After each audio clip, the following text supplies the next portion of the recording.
ছোট্ট ইঁদুরের বিয়ে। আজ তার বিয়ে নিয়ে তার মায়ের সাথে আলাপ আলোচনা করছে আম্মু। আমি যে আজকে তোমার সাথে যে বিষয়টা নিয়ে কথা বলবো সেটা হচ্ছে আমাকে কীভাবে বিয়ে দেবে। আম্মু বলছে, শোন শিমলা, তোকে আমি খুব জাঁকজমক করে বড় করেতে বিয়ে দেব। বিয়েটা হবে খুব আনন্দের সাথে। শোন, তুই মনে দুঃখ নিস না। তোর গায়ের রং নিয়ে অনেকেই মন্তব্য করে, বলে শিমলার গায়ের রং কুচকুচে, আমার গায়ের রঙও তো কালো। দেখ, আমারও তো ভালো বিয়ে হয়েছে, তোর বাবা তো মন্দ নয়। শোন, তোর বিয়ে নিয়ে পরে কথা বলবো, আগে আমার কথাটা শোন। যে কি আম্মু? কথাটা হচ্ছে গিয়ে, আমরা যে নতুন বাসায় আসলাম, এখানে কিন্তু খাবারের অনেক সংকট।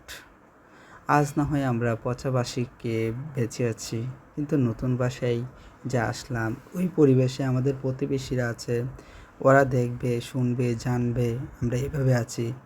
আম্মু ক্ষুধা লেগেছে, ঠিক আছে, তোকে আমি একটু একটু পেপার দিচ্ছি, ওটা খেয়ে বেঁচে থাক।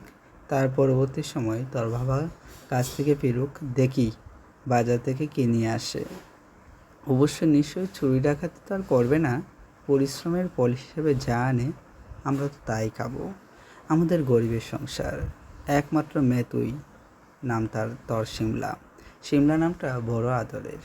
তোর বিয়ের কথা যখনই না আমি ভাবি, আমার মনটা পুরপুর করে কেঁদে ওঠে। মানুষ পুরপুর করে হেসে ফেলে, কিন্তু আমি কেঁদে উঠি।